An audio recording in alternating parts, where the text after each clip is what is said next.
What is the most F-up thing you've ever done that no one knows about? Gave a knife to a kid, maybe 4 to 5, and said get him. He took off after another kid to kill him. Luckily the other kids outran mini murderer. I was about 7, my friends and I were playing with knives, parents fully aware and not present. 90s were great. Flooded a bathroom with a mega turd. There was a bathroom in every floor in the engineering building. The bottom 2 floors were always full and/or out of toilet paper. I really had to go, so I went to the 4th floor since it was almost always empty. Proceeded to annihilate the toilet, finished wiping, went to flush, kicked the handle like always, and didn't realize it got jammed. The poop didn't go away. The flush handle was stuck. Water started overflowing. I ran out. The worst part? There was a guy in the stall next to me. I never wore those shoes to school again. No way to ID me. As a kid, I usually hung out with older kids. One time a friend mentioned something about using poop as a lure for fishing, so I pooped in Tupperware to try it. My mom was not pleased. Bet that's still fresh in your mind. I shat in the school's toilet. There was no paper, so I wobbled to the sink to clean up. Nobody came in. I was a lucky guy at it. I haven't told the secret to anybody and now over 3K people upvoted it. I had a moment where I was watching my niece and the neighbor kids one day. They were all out playing and I was in my room about to blow my brains out because I had enough of everything and just wanted it to end. But for some reason my niece came into my room and asked me what I was doing and why I didn't want to play. I think about her face she made at me and how she just wanted me to be around her. I doubt she remembers this since she was just 2 or 3, but that little girl saved my life, and I'm happy to be here today. Thanks, Bug. I was in a bathroom in Tokyo. I spent way too much that night on alcohol and was very drunk and was worried I couldn't afford to make it to my next payday. I saw a wallet next to the toilet when I was peeing and took about $200 out of it. I woke up the next morning with the highest amount of guilt I've ever felt in my life. This and a few other events made me realize I had to stop drinking because I just turned into a horrible person when I did. I would steal my brother's Pokémon cards and glue them together to get a double Pokémon. I was writing names for my son's Valentine's Day card exchange envelopes. I got him some that had a riddle on it. His attention span is too short to address some 15+ cards, so I let him point to which ones go to which kid. We get to this one kid's name, and my son starts telling me how the kid calls him stupid. I choose the whole people will say all kinds of things to you your whole life. It's up to you to decide who to listen to, lecture and then finish up with the cards. This is embarrassing and petty. Nobody probably noticed it, but I ripped the kid's card so he wouldn't be able to read the answer to the riddle. I'm listed as test engineer number 1 on a nuclear incident report. I work at a chemical plant and this made my blood pressure rise. I used to work at a metal manufacturing plant, and I think I just shit myself. Call the cleaning crew. I'll get started on the paperwork. We're gonna need another incident report, client incident report, spill report, witness statement, re-inspection reports of any even remotely relevant equipment, and a picture of a giant green penis with EPA written on it to hang in the lobby. Not something I did but my brother did. As kids, when one of us had bought a box of, for example, Little Debbie's, we could buy one of the snacks for say 50 cents. Well, my brother would buy a lot of snacks from me, and I thought I was making more back to buy even more snacks for myself. Turns out he had been taking change from my change jar and used that to buy snacks from me. That dingus. My mom cleans houses for a living. When I was little and sick from school, I would come with her and play on the rich kids' YE and explore the mansions. I stole many expensive toys and pretended I found them in the backyard on the grass at home. Edit. No, my mom did not find out what I was doing. She's not very observant, as well as being Asian and not very good at English. She still cleans the same house to this day, plus many others. Probably when me and my friend Ron, in middle school, taught his toddler brother swear words. Then, we'd tell him to go tell mom what he learned. Not the smartest thing on our part. We'd be in the loft listening and we'd hear, "Hey mom, fuck." To middle school boys, this was the funniest thing we'd ever heard. Skipped school because of a solar eclipse.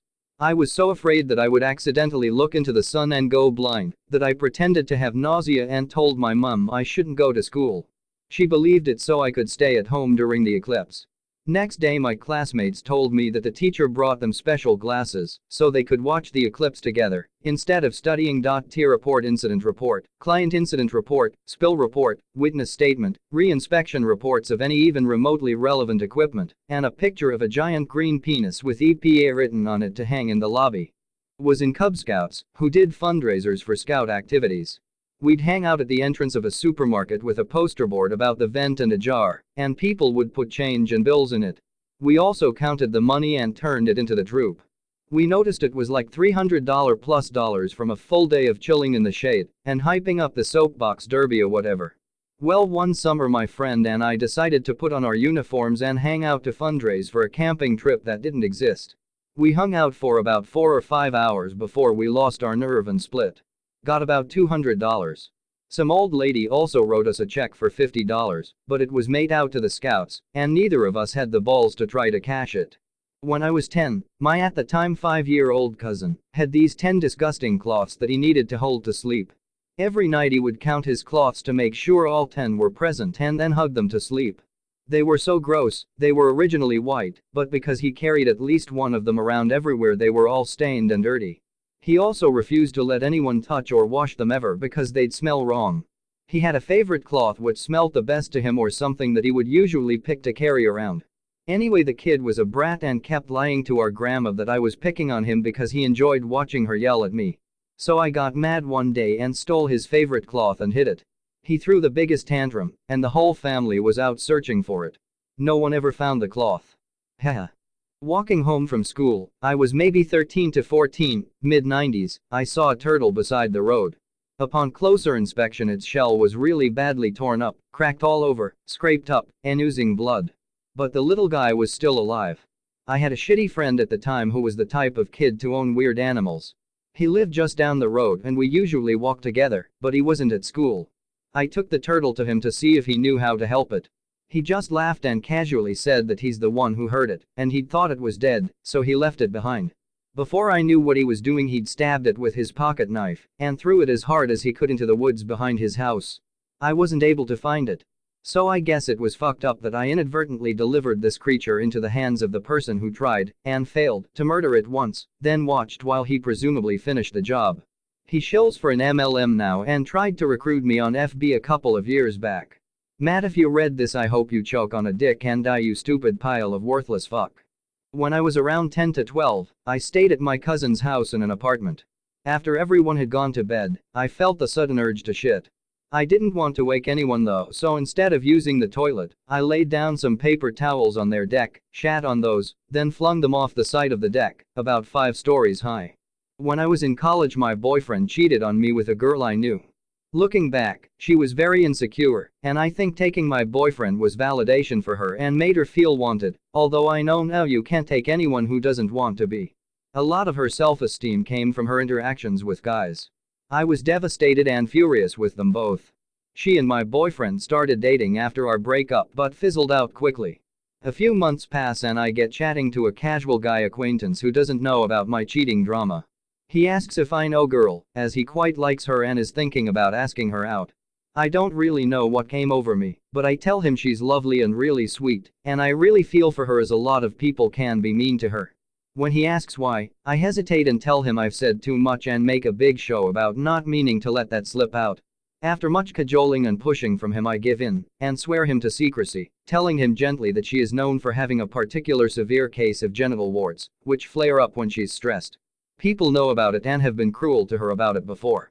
The whole time I'm putting on a big act about how terrible it is and how she doesn't deserve it. None of it is true. The guy is sympathetic but obviously really put off. And he doesn't ask her out. I'm not proud of it. I don't really know where it came from, but it was really fucked up, as he was a really nice guy and would have been a great boyfriend. Sorry, Jenny.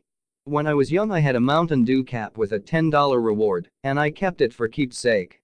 When I found out someone had stolen it from my bag, I got into everyone's bag during lunch and bent everyone's holographic Pokemon cards. When I was like 9, I had a crush on a boy in my class. Turns out a friend of mine also liked him, he liked her, and they announced they were not dating at that age, but mutually acknowledging each other. I was a bit upset and offended, and me and another friend complained to each other about it. She liked him as well, pretty sure it was a case of if she wants it, I want it, rather than any particular feelings about him as a person. We were literally children. Anyway, as horrible little sociopaths who have not learned empathy do, we figured that because this particular boy did not like his girlfriend's sister, we could stir up trouble that way. We did, by doing the usual talk in the sister's ear, talk in his, put him in her way, start a fight, girlfriend gets involved on her little sister's behalf, somehow it all escalates, boy pushes sister, and she falls down some stairs and breaks her arm. Whoops. Girl and boy break up. The whole thing happened over the period of one lunch period. When I was young my older cousins taught me to say motherfucking asshole, and that it meant something great. They then proceeded to have me go to my grandma and say it to her. The look on her face as I proudly called her a motherfucking asshole, I knew immediately I was done for. She grabbed my ear and dragged me to the laundry room sink and proceeded to vigorously wash my mouth out with a bar of soap. My cousins though, when my grandma found out they were the culprits. Well, let's just say that's a paddling. I'm still not sure who got it worse. When I was a child, it was common tradition for my family and my friend's family to buy weak firecrackers for children in a specific part of the year. As we got older and older, but obviously not mature enough, we started really liking the stronger firecrackers. I mean, I don't know at which point we can stop calling them firecrackers and start calling them bombs, but for me it was when we realized that these bombs could break a brick if you put them on the weak spots. Now imagine a group of 10 to 14 years olds that are in love with the idea of blowing bombs. There was this construction site of a house near where we usually hanged out, and they had some piles of bricks outside literally passing the weekend so they could be used on the house. Then the construction workers came. And the bricks had their weak parts aligned, so that if you dropped a bomb inside the top one, it would go down all the way to the bottom and break the first lower one. Yes, we were little pieces of shit, and yes, we broke lots of bricks and had lots of fun that day. This thought haunts me up to today. Sometimes I wish that even though this was like 10 years ago, I want to drop by that person's house and leave a card with some money to compensate for the shit we've done. Also, contemplating this story right now, I'm really wondering why the fuck would my parents ever let me play with firecrackers bombs. I could have easily died if I was dumb enough. When I was about 7 years old, me and my grandmother would always visit my aunt in her workplace, which was next to my grandmother's house. She worked in a place where you could buy carpets and furniture, I think. There were 2 floors. First floor is where people worked, second was where they stored the supply. I would always go upstairs alone and play because people would almost never be there. So one day I really wanted to pee. I told my grandmother many times, but she was just too invested to the conversation with my aunt and told me to hold it for a while. At some point I just couldn't go any longer, so I did what I had to do. I went upstairs, found a good hiding spot and peed right next to some chairs. Although I was more than relieved at the moment, the guilt still haunts me to this day. I never got in trouble for it, so I guess they never found out.